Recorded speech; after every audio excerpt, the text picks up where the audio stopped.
Welcome to the Expansive CEO podcast. I'm your host, Hannah Chapman, founder of Expansive CEO and X Squared Wealth Planning. Buckle in as we explore how to create true prosperity and build a business and a life that expands beyond yourself and makes a dent in the universe. Welcome, everyone, to this episode of the Expansive CEO podcast. I am your host, Hannah Chapman, and today I have a guest that has been here before, so you might know of her if you've been listening for a while, but we have got new stuff to talk about, and I'm super excited. So today, Marla Mattenson is with me. She is the founder of the Ethical Sales Institute and the Intimacy Experts, and she has been working with, oh my gosh, just amazing humans for decades now, and over the last several years has been channeling all of that wisdom into how to create a more ethical sales process, a sales process that actually is uplifting for both the person on the selling side and the person on the buying side. It's such a space that needs reform and repair and healing for all of us, I believe, especially those of us who are entrepreneurs listening to this podcast, right? What does it mean to sell and for it to feel good and uplifting and nourishing?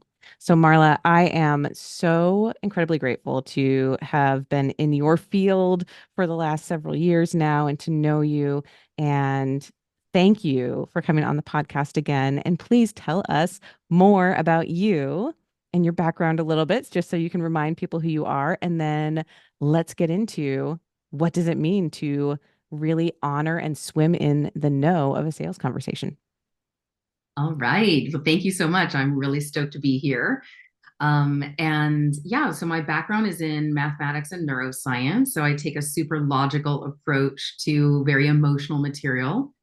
And also in my early years, I was a doula helping women through labor, delivery, and postpartum. And so the Intimacy Experts brand that my partner and I work with is all about bringing intimacy to companies and entrepreneurs, business owners who care about providing safe environments for themselves and for their clients to be able to reveal authentically. So we work with executive coaching, helping companies really bringing intimacy into their companies so that they can have innovative companies. And to have an innovative company, you've got to have feedback. So you got to be able to receive feedback, especially when it's unpleasant, so that you can move through it and understand where you're headed. So yeah, that's a little bit more about me. And I'm excited to swim in the know with you and talk about some human design and the whole sales process, creating a safe space for the truth to be revealed and challenges to be shared is part of my mission. So good. Yes. And we are absolutely bringing human design into this conversation as well. It's something that I've been exploring and talking about quite a bit lately too, is that we are all so different. That's what I love about human design, is that it's this visual representation of, look, we are all unique. We have similarities. We all are humans, right? We have so much in common, and we also have our very own unique imprints in this lifetime. And that's what human design really shows us. And one of the things, so when I teach and talk about human design, one of the very first things that we talk about is your authority. And that means your decision-making authority. Where does your personal decision-making authority come from? How does it feel in your body? How do you move through that process of making a decision very authentically to you? And how do you honor that when you are literally, either selling or being sold to? And so when we understand, this is what I've found, is that when we understand our own process, our own authority, we can start to understand how to honor other people as well. And so from a sales perspective, that's where really, really owning that, okay, some people do need time. Some people have a gut response, yes or no. Some people need to sleep on it. Some people need to talk it out and not be, without judgment. They just need to talk through all the options. Some people are going to have like a very visceral body response of yes or no, right? And that's what's true. Everyone's going to be a little bit different. So I know you've been exploring human design for quite a while too. And you know A yourself. decade. Yeah, yeah. It's been, you know yourself well.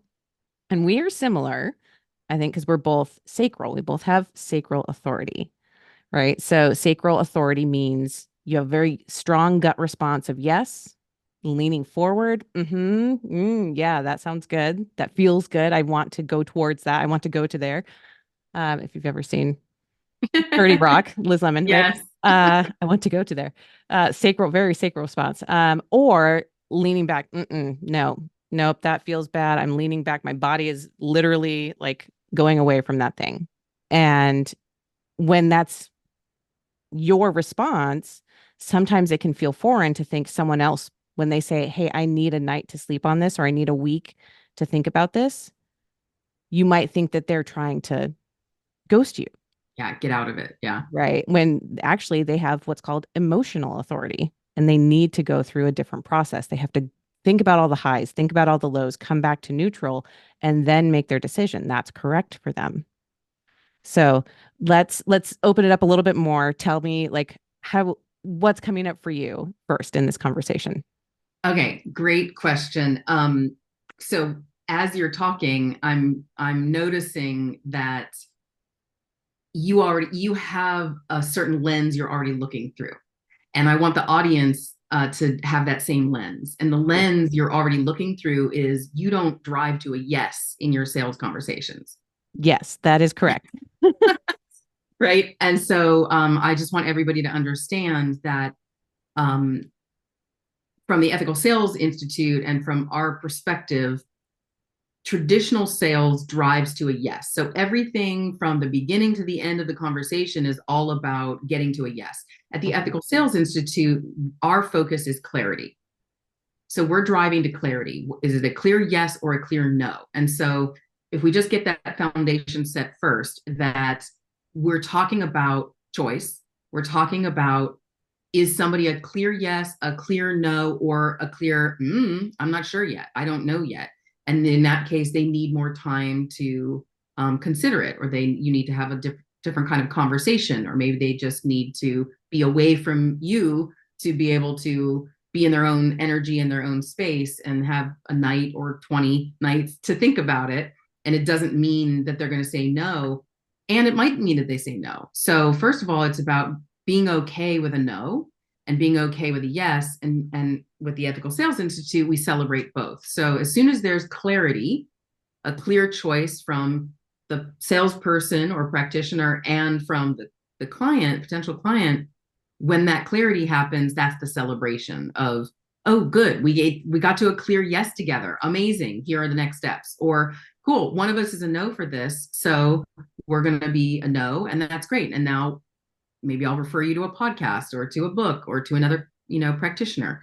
So the underlying foundation here is we don't drive to a yes. And in fact, part of what we're talking about today is even within a full body yes, a full, oh my gosh, lean in, I'm a yes, I know it's a yes, there's still little bits of doubt. There's still a little bits of no's. And this is what we teach is how do you swim in the no? How do you allow somebody else to consider what it's like to say no to the offer that's being shared? And it's fascinating what happens when you say to somebody, okay, great, I know that you're mostly a yes. That's awesome. Let's shift the conversation a little bit and talk about what would it feel like to say no to working together, and then letting them have their expression, because they'll start looking inside like, oh, what part of me is a no? And it's tender and it's precious to share, I'm not sure if it's a great investment, or I don't know that I have the time to dedicate to this, or the finances are a little struggle, or you'll start to hear more of the truth of their challenges when you allow for that no and you honor it. And then they still get to have their choice. And based on human design, everybody has their own unique way of saying yes or no and making decisions. And yeah, so that's kind of what came up for me first. Oh, so such a good addition there because yes, that it's I forget sometimes that yes, traditional sales are like you are looking for the yes, right? As if someone comes into your net, how do you keep them in your net long enough, right? How do you there are other gentler terms for this, right? Nurturing, right? Nurturing your leads, keeping all of that. But truly, once they get onto a sales call, if your goal is I have a sales call, it has to be a yes, or I'm going to be really disappointed, right? That's the first shift. And so certainly in the ethical sales process and institute, when you teach this, that is one of the keystone pieces. We are not looking for a yes ever. Like that's not the point. If that We're is looking for, yeah, we're looking for the truth. We're right. looking for the truth. We're wanting to receive the truth of this person, because when people feel that they can't say no without some kind of backlash, or shaming of some kind, then they won't tell you no. They'll tell you yes, and then they'll ghost you. They'll tell you Mhm. yes, and then you won't hear from them again. They won't respond to you. So if we allow for that no to be present, and because it's present anyway, it's always there. And if they can't find some reason why they would say no, I would ask them to dig around a little bit, because people always find something in there like, yeah, okay. And then they come to their yes anyway. People will come to clarity for themselves. And those are the kind of ideal clients that really get great results from you. That yeah, so that nuance there, like really opening up that, we're talking especially to I would say service providers with kind of in-depth processes, right? And a lot of my own clients are that way, right? They work with people on higher ticket items and to really shift something or change something or create a better process for something. And so if they take on clients that are misaligned, then it truly does hurt everything. Even if that client does say yes, if they feel pressured into a yes, but they say yes and they start the contract, and that's going to be most likely an unhappy client the whole time through. And And lessons and lessons a learned. yeah, it's exactly, and a burden. When a client doesn't really want to say yes, but they say yes because they kind of feel pressured into it. Yeah, they become usually a difficult client too, challenging for you and your team. Yeah. So if the premise, like the original premise is we're not driving to a yes, we're driving to clarity. And that's what we want. We want just clear, energetic yes or no, or if it's a maybe, great, you just need more time. And that could be another. Go listen to this podcast, read this information, go check me out here, there, or the other place. Talk to these people if you want references, right? Be your maybe.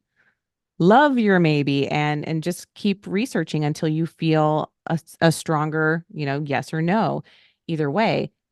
But if that's our purpose and we are going towards that, then the next step back, actually swimming in the no, can still feel really scary for people if that's like they haven't done it before, right? If in the sales process you're like, well, they're saying yes, and they feel confident and it feels good and they've taken their time and that all it feels scary to say, okay, what would it feel like to say no? Because then, oh my gosh, aren't you just like shooting yourself in the foot?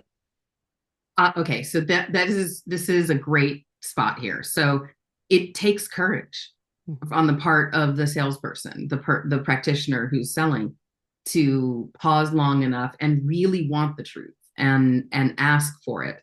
So, like for example, a couple of years ago, I worked with somebody, and in the sales conversation, this happens quite often actually. I was talking with this person and they were a full yes. They're like, okay, I'm a full yes, let's do it. I'm all in. Where do I sign? Where do I send my deposit and everything? And I was like, okay, awesome. Let's just slow it down just a little bit.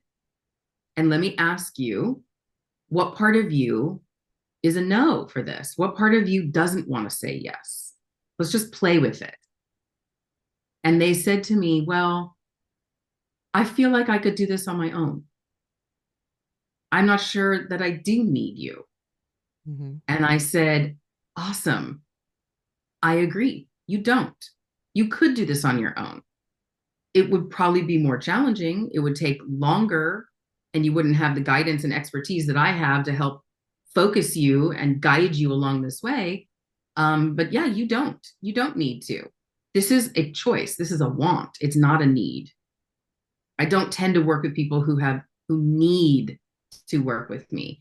It's because they want to. And that's my business. Some people do have, they need legal advice or they need financial advice, et cetera. So, this might not apply for everybody, but for me, I don't need anybody to work with me. It's always a want. It's always an above and beyond. And so when I said that to this person, they said, oh, yeah, okay, cool. I'm still a yes.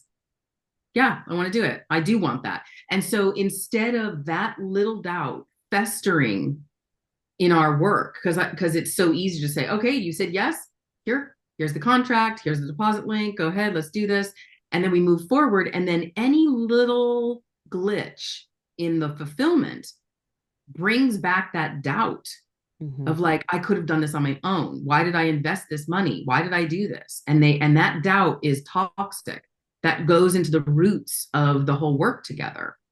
And so addressing that in the sales conversation eradicates it, because this person, they know, oh, I could do this on my own. I chose to do this with this person.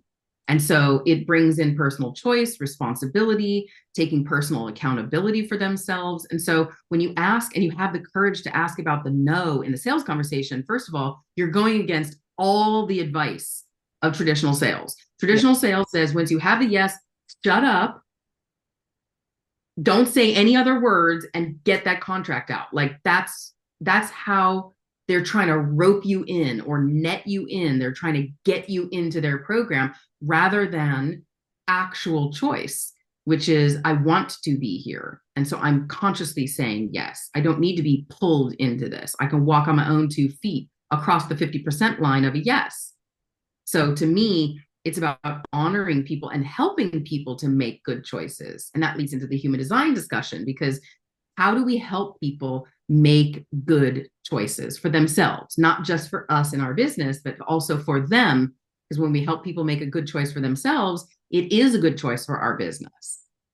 Yes. And that's so perfect. Like just brought it right exactly up to the parking spot. It's great. Right? Just right in. Because as we're doing this, so with that premise again, that hey, you can say what would feel like a no. Why might you say no to this? And actually not in a way that's saying, no, I want you to appease me and say, no, I wouldn't say no. No, I want you to actually look inside and what might feel like a no. What would that feel like for you? That starts to get into what you might hear from someone. Or, you might start to notice their decision-making authority through this. So we talked a little bit about sacral. That's about, I don't know the exact numbers. I think it's around 30% of the population has a sacral authority. Again, that's that gut feeling. So someone who goes with their gut, they trust their gut. Their gut says yes, they know that that's the right way. Their gut says no, they know it's not, right? So someone has really strong gut instinct. Um, that's really important. But we're going to start with emotional.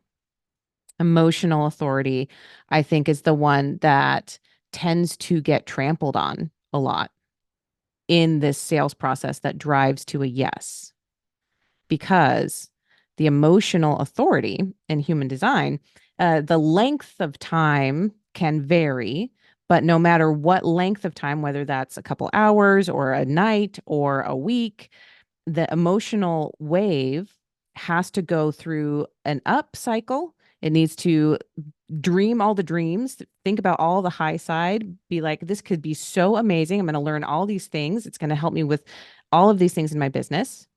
And it also needs to explore the down. Okay, how could this not work out? What could be a problem here? Is it finances? Is it time? Is it, I have this little, like, I heard someone said something that made me think, a weird thing about, and I need to think about that too. They need to go through all the high, all the low, and come back to neutral. And when they get to neutral, they look, so you're going neutral, you turn back around and you see, oh, was I a 70 or 80% positive? Then that's a yes. Was I a 70 or 80% on the negative? Then that's a no. And that process, it can, again, it can take an hour, it can take overnight, it can take a couple of days. That is going to be someone who typically says, hey, I need to sleep on it. Or, hey, I need to think about this for a little bit before I make a decision. That is, you're likely talking to someone who has an emotional authority. And so when we put that in that framework, right, of the old sales concept of don't let them off the phone until you have that yes, that person is going to do exactly what you said. Either they're going to give you a false yes just to get off the phone if they feel like you're not listening to them, or it's going to be a hard no and get the F away from me. I'm never talking to you again because you wouldn't give me space to think about it. So either way, you just totally like lost yourself any credibility with that person. Yeah, so it's interesting. So the way that so the emotional waves, what you're talking about, sometimes people need to go on multiple waves, Mm-hmm. up and down before they come to that clarity. And some people go on the down first. You know, some people are like, oh, I don't know about this. And then like, well, actually, so it's kind of fascinating. There's something about when somebody does say, I need to think about this. It may be the emotional authority and it may be something else. So I just want to mention that. Mm-hmm. When somebody says, I need to think about it, the first thing I say is, absolutely. I totally honor that. Can we talk about it a little bit before we go? Right. Okay. And then I find out a little bit more. Are you wanting to talk with somebody about this? Do you have a partner that you need to discuss this with? Is this that you just need to be on your own and your own vibe feeling into this, or is this that you're you have questions? Like, because if they have a partner or if they have somebody else in their life that they make decisions with, then I want to find out, well, what do you plan to say? How do you plan to talk about this? Because sometimes people go to their partner to get a no. So they have permission to come back and say, my partner didn't agree. So sometimes the partner objection is the way that somebody is trying to get out of it, rather than if they really want to go to their partner to get a yes, to say, I really want to do this program. I want to sign up for this, experience or this offer or this firm. Most people don't actually know how to talk with their partner to get the yes from them, to have them support them through it, unless they already have a very conscious relationship and they have that set. So I'll ask them, well, can we role play a little bit? What do you plan to say? And some people are great and they're like, I would say this, and we do a role play. And other people, they get really tongue tied. And with those people, I say, look, if you want, I'm happy to have a conversation with your partner, with Mm-hmm. both of you present or just them, because you don't actually know enough about working together, because we haven't done it yet to be able to describe the benefits of working together.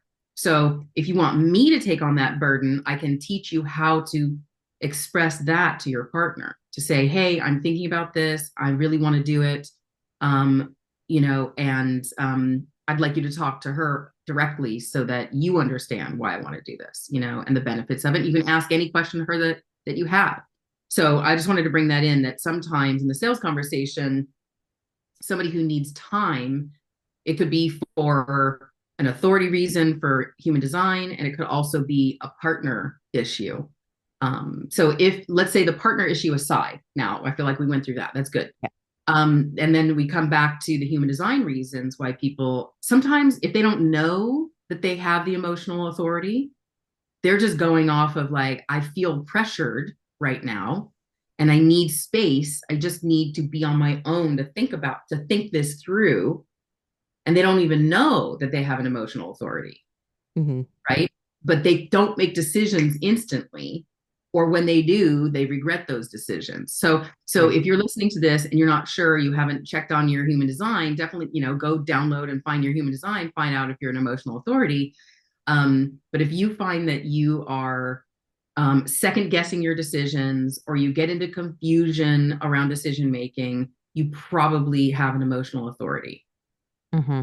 It's probably highly likely. So this is really great because you can now go to conversations and say, thank you for this conversation. I'm going to want to think about this. And if somebody shames you for needing time, that could be a really clear indication that it's a no. Because people who pressure you into a decision, you know, then they're going to be driving the entire fulfillment that way, that their way is the way. And so I would be cautious about that.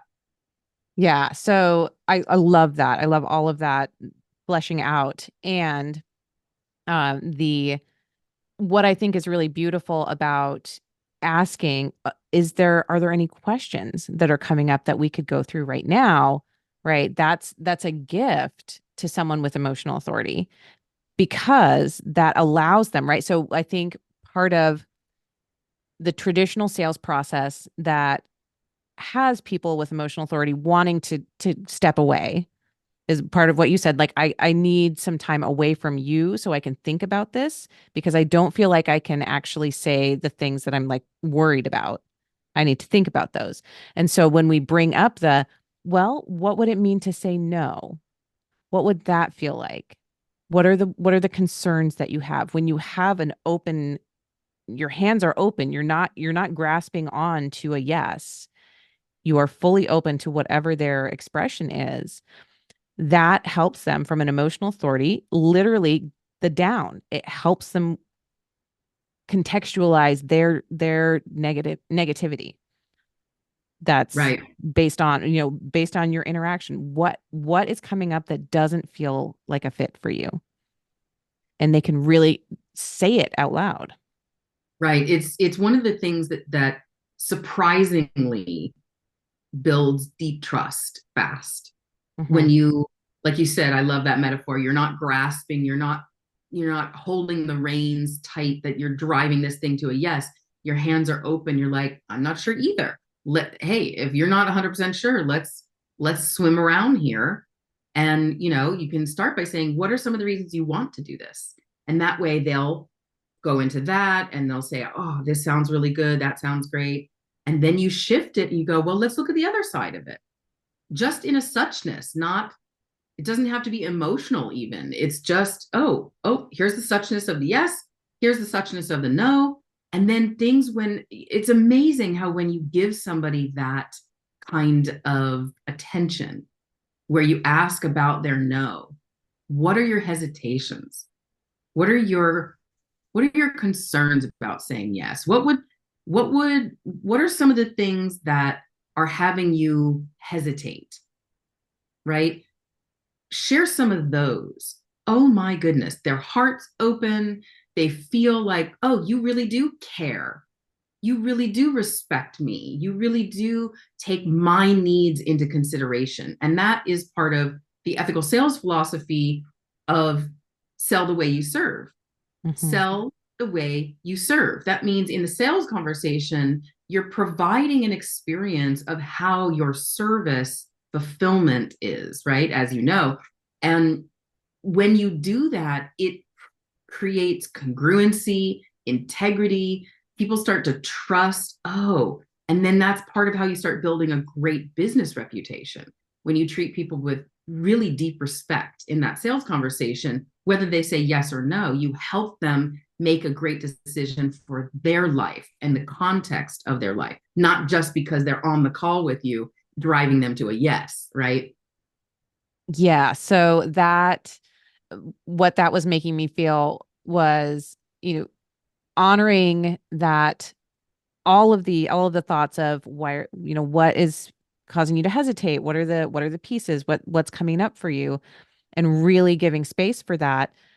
It made me think of two things. One, I would still give that person time, even if they were like, okay, I'm actually feeling pretty good now. I would still say, do you still need to sleep on it?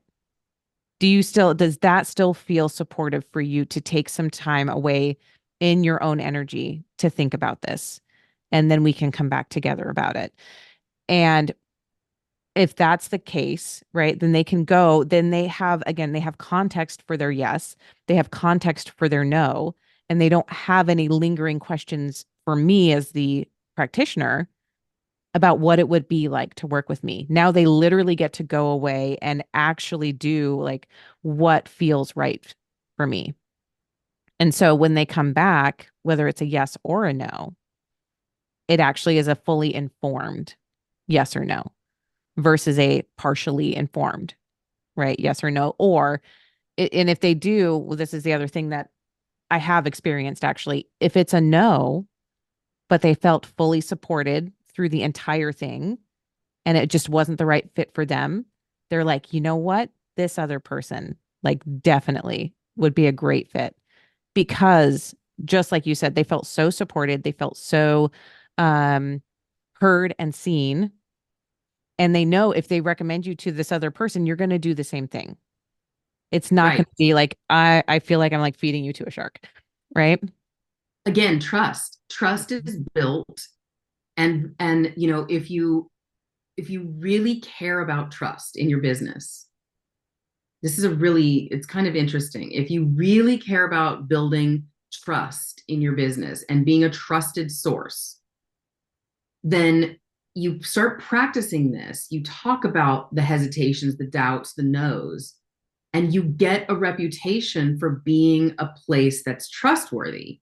And Mhm. when you do, you get referrals because just like you said, people know when they send somebody to me, when they send somebody to you, when they send people to people who are practicing ethical sales, you're going to be treated with care, consideration, and respect every single time. There's not going to be a time where you're pressured or pushed into anything. And so people feel more confident referring people to you. And so every no is still an opportunity to provide a trust-based experience so that they get the real true experience of like, oh yeah, I'm not a yes for this right now, and I'm not going to be pushed into it. And it's so fascinating too, because when people are saying yes, but they still have a hesitation and there's still some no swimming around. And when we don't ask about that no, I've said this before, that hesitation, that those little doubts, they pop up later in fulfillment. Mhm. And those are the things that have people say to themselves, I knew I shouldn't have said yes to this. I didn't want to do this. I got pressured into this. And they start having their doubts and their fears and their worries and their frustrations. And then they start blaming. Then they start asking for refunds. Then they start saying, oh, can we pause this for 6 months? And then 6 months goes by and they don't want to come back. And then they want a refund, So if we don't address these hesitations in the sales conversation, they will pop up later, Mhm. and then you will have to deal with them. And it's clients who are usually heavy to deal with, that they have a greater needs, because those hesitations that turn into real concerns later are things that were not addressed originally that could have been addressed, but nobody had the courage to talk about them. They didn't have the courage to talk about them because they didn't know how to say it. You didn't have the courage to ask about them. And so all that unconscious material just went pushed down further. And then when the pressure is on in the fulfillment, that's when it's going to pop out. And then if you don't handle it, then they're going to start talking about you out in the world in a negative way because their needs aren't being met in fulfillment. And now your business reputation is going down. So to me, having the courage to talk about it in the sales conversation, even if it leads to a no, is a much healthier long-term choice for your business and for your business reputation. Such a good, yeah, a good reminder there that when it's your business. So again, and most of the people who listen to this podcast who are entrepreneurs, very heart-centered, very connected to what they do, right? Like what they do in the world is a piece of who they are. And it's not just a vocation, right? It's literally, purpose, calling. And so when we are in that space, it can feel very like it feels personal. It is personal. It I believe is. I believe business is always personal, but it feels very tender, right? If someone is not having a good experience of you in business. I have like every client that I have ever worked with, like that, if there is an issue with a client like that, they feel it deeply that that's not how, like, this is not, I feel like I'm not showing up the best way I possibly can and it hurts. Or if a That's client is not right. Yeah, that's why I say it really takes courage. It Hmm. takes courage to ask about somebody's hesitations. It takes courage to ask about why somebody might say no. Um, and at the same time, it's in there anyway. It's Right. it's lingering in there anyway. And also, surprisingly, it sets you apart from all the other people who don't ask about it. It's really mind blowing. I say, if you're listening right now, try it. Just try it in your next conversation with somebody. When they say yes to you, say, I want to try something here. I'm stoked that you're a yes. I'm a yes for you too. I definitely want to do this. And before we go all in, I want to play around with you. Are you willing to go on a little adventure with me? Okay, sure. Right. That's fun. Okay. I want to hear all the reasons why there's even a little grain of sand of hesitation, all the little no's. And before you answer, I want to tell you why. If you have the courage to share with me right now, even a little hesitation, no people pleasing at all, just all of the reasons why you're just a tiny bit tight around saying yes. If you do, our fulfillment is going to be majestic. It's going to be so much better because you're willing to reveal some of these tender spots now that we can now align with and look for in the fulfillment when those little doubts arise. And they're not arising unconsciously, they'll arise consciously because we're willing to talk about it here. Okay, now will you share with me what are those little grains of sand? I want to hear all of them. Mm. Right. And now, boom, they share, they know why. It's because I want to have epic fulfillment for you. I want you to feel so held and so lifted in our experience together that I'm willing to talk about the negativity now. Mm. Okay, so if you need to rewind that and like go back like 1 minute and just transcribe it one more time, right? That was so good. That was so good. Such a perfect way to put, especially in like taking steps with this, right? Like someone who is a clear yes, and you're both like, you're excited to work with them, they're excited to work with you. That's such a perfect training ground, right? To Can I explore share that.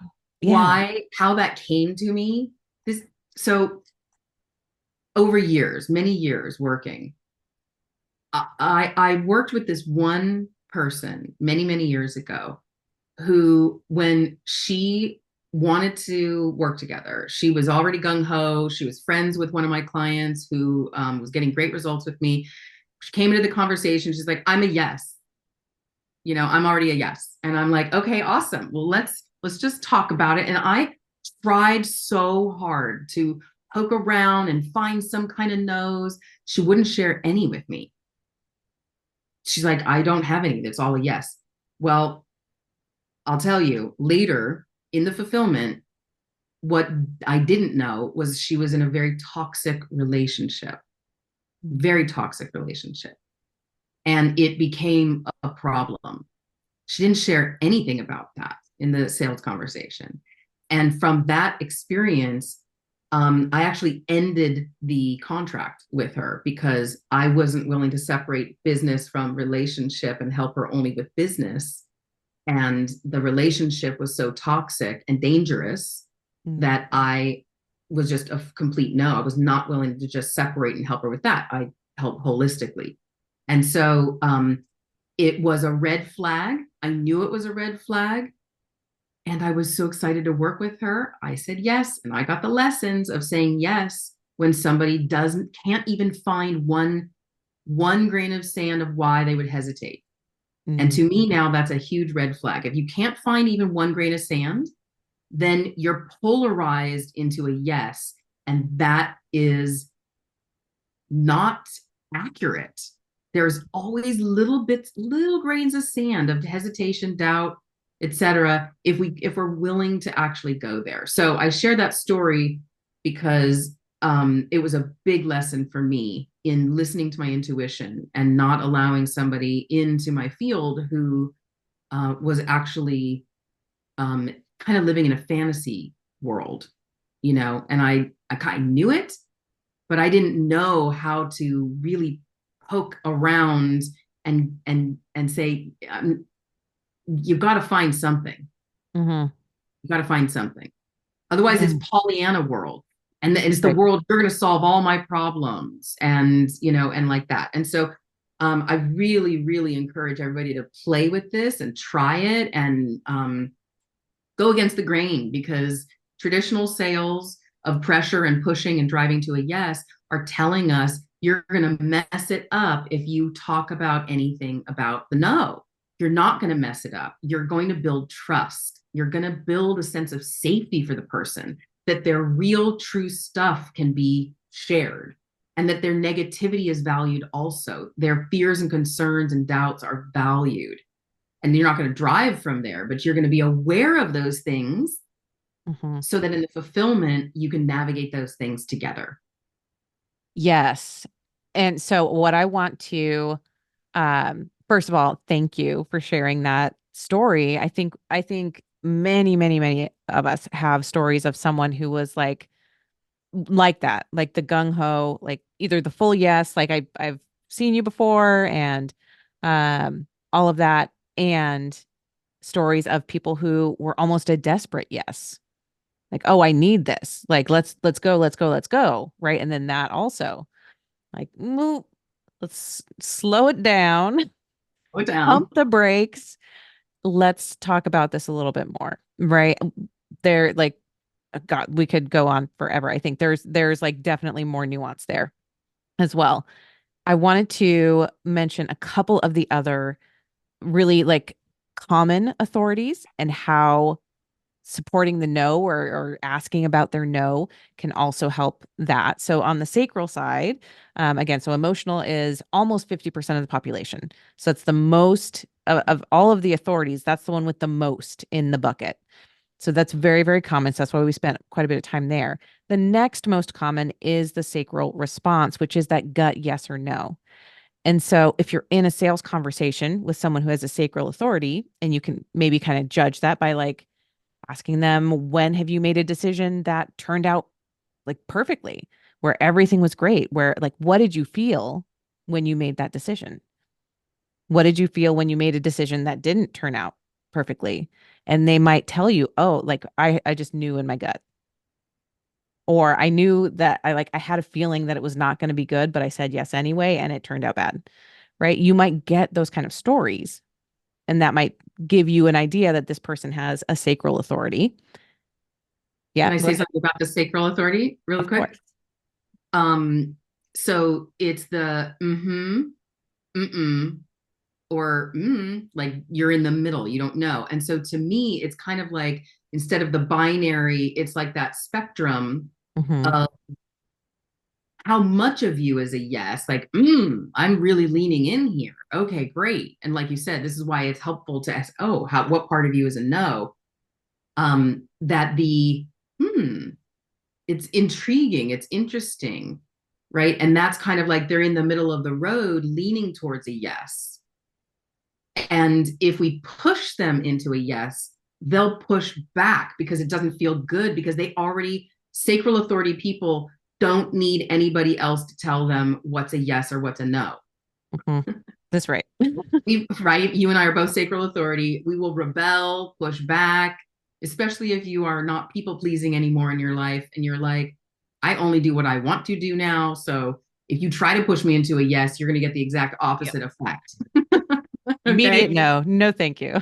But like, I don't think so. So I just wanted to add that in of like, sometimes with sacral authority people, it's like they're leaning into that yes and helping them into the truth of their choice means that you're providing that space for them to also go, what does it feel like in the no? And this is before our podcast conversation, you were mentioning this, like how helpful it is for sacral authority people to say, well, what would it feel like to say no to this? Which is a great question. What would it feel like for you to say no? And the look on a sacral authority face that has already said yes is like, oh no, I would feel, oh, and they'd start leaning back like, I don't want that to happen, and it's Mhm. wonderful. And so that's sometimes the first response or reaction from a sacral person. And so you got to let that settle and then say, okay, just as an exercise, let's swim in the know a little bit anyway. I'm so glad you feel that way, that like, no, I want to say yes. Okay, good. I do too. Right. Let's do this anyway in service of our fulfillment together. Right. So that now they understand there's a reason for going into the no. And I just wanted to reiterate that. So thank you. Oh, yeah, I love that. And it actually, I think it even points more to the middle point. And it could be because if there's a very visceral reaction, a very gut response of yes, leaning forward, and when you say, what does it feel like to say no? And in their body, they're like, oh, that feels terrible to say no. Then it might be, well, where are you still not sure? Where are those little pieces where you're like, I'm not, I'm like a huge yes for A, B, and C. I don't quite get D, E, and F yet. Yes. That's perfect. Like that would, oh, okay, great. Let's talk about that. Right. Be- Because there's often times people don't understand the totality of your services. They just don't understand the totality of your offer. How could they if they haven't experienced it? Or they don't have friends who've been talking about it with them and, like, oh, you got to work with Hannah. She's amazing. And da, da, da, and you're going to get this and this and this. And if they don't have that experience of talking to somebody else, it's just through the conversation and your prep work. Hopefully, you did a questionnaire, right? And to excavate their material, or your social media, etc. But really, it's the conversation with you. So, Mhm. yeah. Oh, so good. Okay, and then you So wanted to talk about splenic.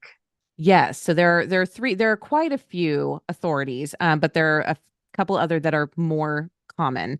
Splenic authority is next in line. So you got emotional, then sacral, then splenic is the next most popular. Splenic is similar to sacral in that it's like an initial hit, but then it kind of backs off. And so they're not necessarily going to get like over and over response that yes, this is right. Yes, this is right. It's just a hit of like, yes, this feels good. Or no, that feels bad.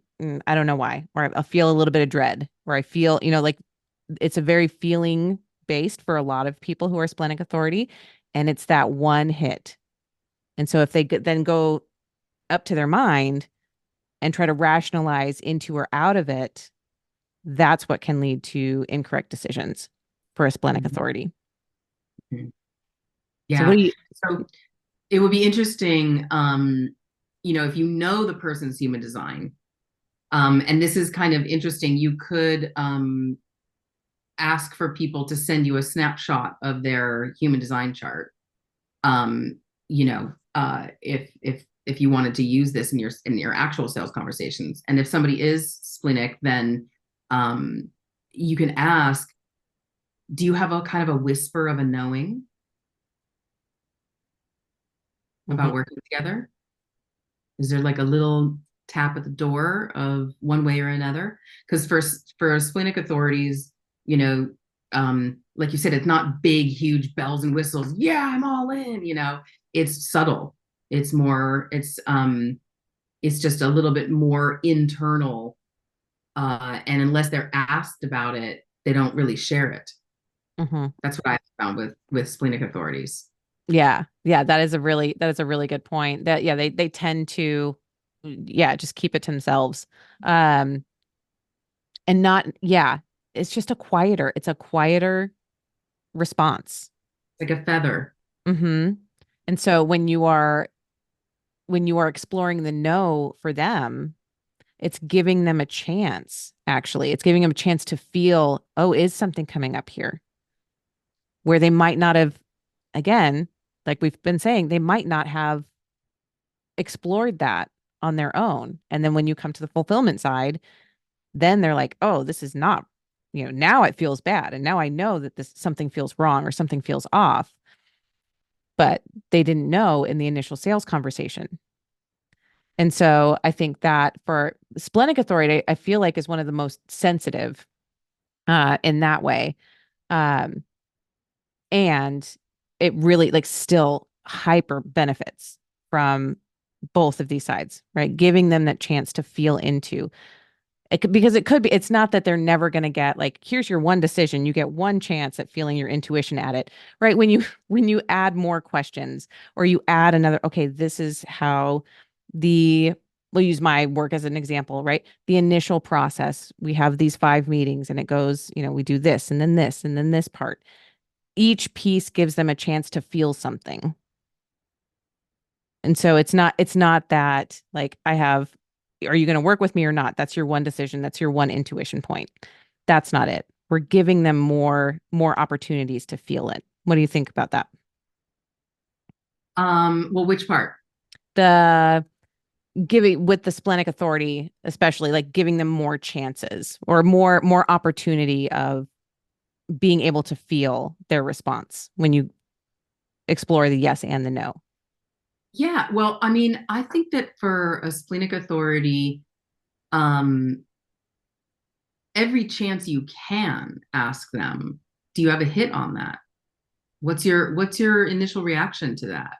Even somebody who's not a splenic authority, they will lean in and check in. They'll go inside and they'll be like, oh yeah, I do have an initial hit. I feel like it kind of works for any authority to ask them, what is your initial feeling on this? You Mm. know, are you like, if we just assume that you're neutral and you came in to this conversation with, I'm not sure, it could go either way, like, where are you?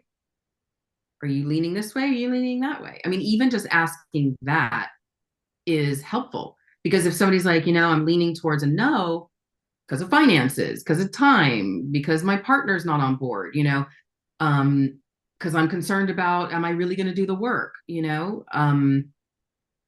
Just asking that one question is like, well, what's your initial kind of hit on this? I think that, for a splenic person, I think they would really appreciate that question. It's like, oh yeah, do I have a Mm. whisper? And Yeah. some people say, you know what, I'm still not sure. I don't know yet. I'm still on that 50th line. Okay, great. Keep going. More Yeah. information. Yes, I love that. Okay. So we didn't get to talk about all of them, but I want to make sure you still have enough time to say what's new with you and where people can reach you and what is coming up in the world. We're recording this on May 31st. And so it'll go out in, just a couple weeks. It'll be June when you're hearing this. So what's coming up in Ethical Sales Institute world where people can get to know you better? A free training on the ethicalsalesinstitute.com website. It's called From Freak Out to Freedom, and it's about the polyvagal theory and how negative thoughts arise naturally in everyone, and why positive thinking actually makes it worse when you are trying to move beyond your negative thoughts.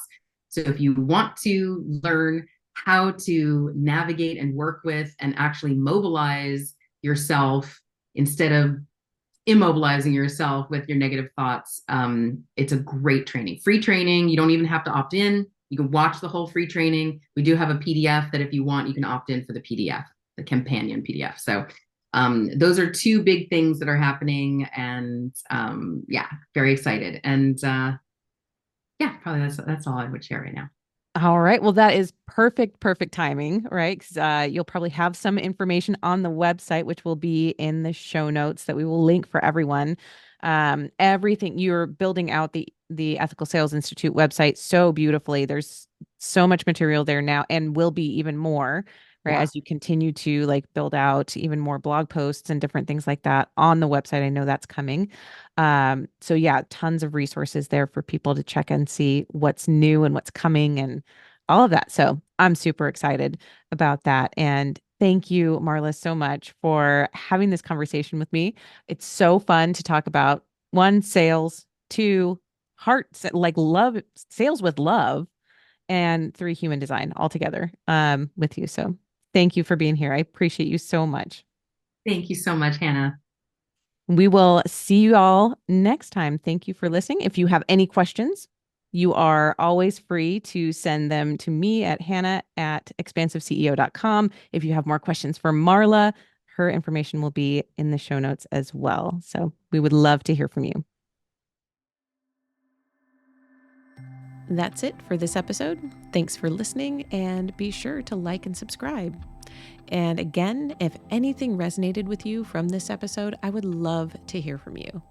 Email me at Hannah, HANNAH, @expansiveceo.com and tell me about it. And if you're ready for your greatest expansion, you can find ways to work with me at expansiveceo.com and at x2wealthplanning.com. That's X, the numeral 2, wealthplanning.com. So until next time, remember that there is enough, you are enough, and your birthright in this lifetime is to be expansive.